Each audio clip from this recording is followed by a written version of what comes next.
Science के आने के बाद हम इंसान हर फील्ड में काफ़ी तेज़ी से ग्रो कर पाए हैं।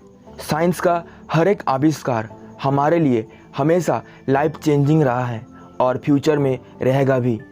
वैसे ही साइंस का और एक लाइफ चेंजिंग टेक्नोलॉजी है जिसका नाम है न्यूरालिंक टेक्नोलॉजी। न्यूरालिंक स्पेसएक्स और टेस्ला के फाउंडर सर इलॉन मस्क की एक स्टार्टअप कंपनी है। इस कंपनी के सारे साइंटिस्ट ऐसे डिवाइस बिल्ड करने में लगे हैं जिससे कि ह्यूमन ब्रेन और कंप्यूटर को एक दूसरे के साथ कनेक्ट किया जाए। आमतौर पे इंटरनेट से इंफॉर्मेशंस पाने के लिए या फिर यूट्यूब पे वीडियोस देखने के लिए हम कीवर्ड प्रेस करते हैं या फिर गूगल या सिरी को बोल के उनको कष्ट देते हैं या फिर बॉडी लैंग्वेज या चेहरे का रिएक्शंस को चेंज करके हम इंटरनेट से आउटपुट कलेक्ट कर सकते हैं। लेकिन ये प्रोसेस काफ़ी टाइम कंज्यूमिंग है और इसका एक सर्टेन अमाउंट पे लिमिटेशंस भी है। इसीलिए न्यूरालिंक एक ऐसा डिवाइस बिल्ड किए हैं जो कि हमारे दिमाग में फिट किया जाएगा और कुछ सोचने पर ही वो सारा डेटा कंप्यूटर पे चली जाएगी और इससे हम मन चाहे किसी भी वीडियोस, इमेज, डेटा को इंटरनेट से आसानी से एक्सेस कर पाएंगे। ह्यूमन बॉडी का ब्रेन एक काफ़ी कॉम्प्लेक्स ऑर्गन है। ह्यूमन बॉडी का हेड ऑफिस ब्रेन को कहा जाता है। इस ब्रेन के उपयोग से हम काफ़ी कॉम्प्लेक्स प्रॉब्लम्स या कॉम्प्लेक्स सिचुएशन को आसानी से हैंडल कर सकते हैं। ब्रेन को काम करने के लिए सिर्फ 20 वोल्ट का इलेक्ट्रिक करंट चाहिए होता है जिससे हम एक इलेक्ट्रिक बल्ब को आसानी से जला सकते हैं। ह्यूमन ब्रेन में बिलियंस ऑफ न्यूरॉन्स मौजूद रहते हैं। ब्रेन में मौजूद न्यूरॉन्स साइनेप्स की मदद से एक दूसरे के साथ इंफॉर्मेशंस लेन देन करते हैं। इन कनेक्शंस पॉइंट पे न्यूरॉन न्यूरोट्रांसमीटर नामक एक केमिकल सिग्नल का उपयोग करते हैं जो कि एक्शन पोटेंशियल नामक इलेक्ट्रिकल स्पाइक के जवाब में जारी किया जाता है। जब एक न्यूरॉन्स न्यूरोट्रांसमीटर से एक सही प्रकार के सिग्नल्स को कलेक्ट करता है तब एक चेन रिएक्शन चालू होता है जिसमें न्यूरॉन साइनेप्स एक्शन पोटेंशियल के माध्यम से सारे इन्फॉर्मेशंस को कंटिन्यूसली फ्लो करते जाते हैं। ये एक्शन पोटेंशियल एक इलेक्ट्रिक फील्ड जनरेट करते हैं जिसको इलेक्ट्रोड के माध्यम से आसान से डिटेक्ट किया जा सकता है और न्यूरॉन के द्वारा उत्पन्न की गई हर एक सूचनाओं को आसानी से रिकॉर्ड किया जा सकता है। न्यूरालिंक द्वारा विकसित की जा रही इस डिवाइस थ्रेड्स पे आधारित है जो कि मानव ब्रेन के न्यूरॉन सिस्टम को बिना प्रभावित किए आसानी से फिट किया जा सके। इन डिवाइसों में 96 थ्रेड्स और हर एक थ्रेड्स में 3072 इलेक्ट्रोड मौजूद रहते हैं। ये थ्रेड्स पॉलीफाइबर के और काफ़ी लचीले स्वभाव के होते हैं। इस कारण ये ब्रेन को बिना किसी नुकसान पहुंचाए लंबे समय तक एक्टिव रह सकते हैं। इन थ्रेड्स का डायमीटर करीबन 4 माइक्रोन है जो कि हमारे बालों से भी 3 गुना पतला है। पर इन थ्रेड्स को ब्रेन के इस कठोर आवरण के भीतर ले जाने में एक समस्या है जिसके कारण न्यूरालिंक न्यूरोसर्जिकल रोबोट भी बिल्ड किए हैं जो ह्यूमन ब्रेन के अंदर उन थ्रेड्स को ईजिली डाल पाए। ये रोबोट एक स्पेशल कंप्यूटर और स्टिच मशीन का एक मिश्रण है। ये रोबोट्स ह्यूमन ब्रेन के हर एक पार्ट्स को सही से समझने में और न्यूरॉन या ब्लड सेल को बिना किसी नुकसान पहुंचाए उन थ्रेड को ब्रेन में एस्टैब्लिश करने में सक्षम होगी। न्यूरालिंक टेक्निक में इस हर थ्रेड में 192 इलेक्ट्रोड का समूह होता है जो एक छोटे इम्प्लांटेबल डिवाइस के साथ कनेक्ट रहते हैं जिसमें कस्टम वायरलेस चिप भी मौजूद रहते हैं जिसका साइज 4x4 mm होता है।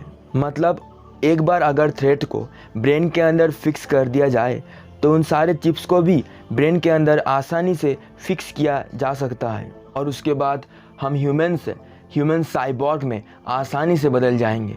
ऐसा नहीं है कि एक पहला टेक्निक है जो कि ह्यूमन को ह्यूमन साइबॉर्ग में बदल देगी। इससे पहले भी बहुत सारे ऐसे महात्मा हैं जिन्होंने अपने आप को साइबॉर्ग में बदला है।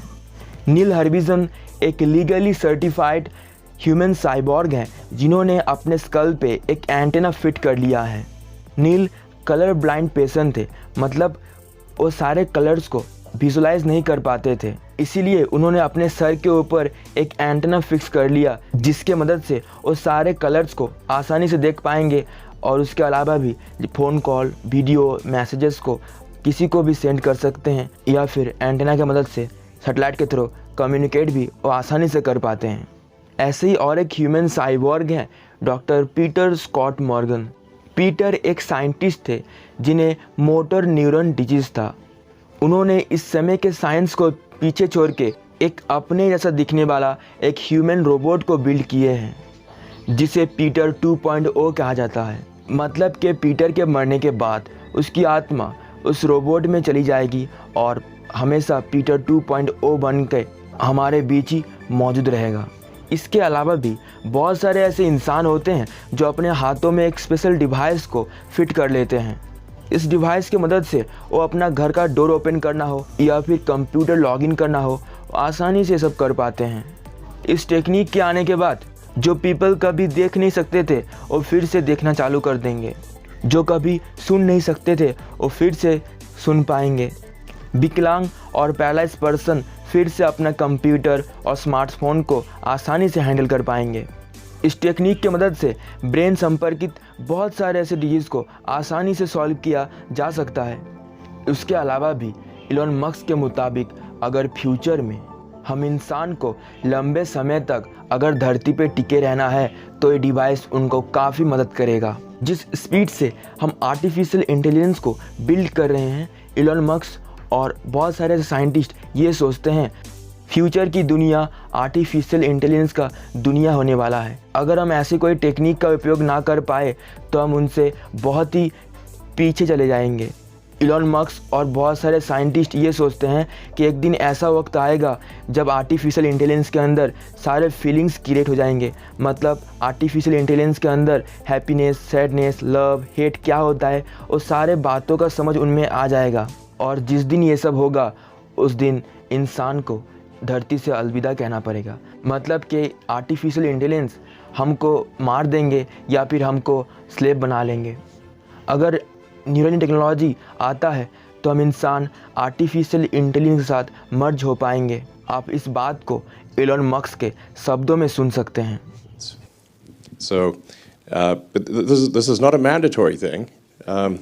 This is a thing that you can choose to have if you want. And this is something I think that's going to be really important at a civilization level scale. So, and I've said a lot about AI over the years, but I think even in a benign AI scenario, we will be left behind. And so, and hopefully it is a benign scenario, but I think with a high bandwidth brain-machine interface, I think we can actually go along for the ride, and we can effectively have the option of merging with AI. I think this is extremely important. वैसे ही more interesting scientific, mysterious और technological videos देखने के लिए आप मेरे इस channel के profile पर क्लिक करके सारे वीडियोस को व्यूज़ कर सकते हैं। और आखिर में चैनल सब्सक्राइब करके बेल आइकॉन को दबाना मत भूलिएगा ताकि नई वीडियो की नोटिफिकेशन सबसे पहले आप तक पहुंच पाए।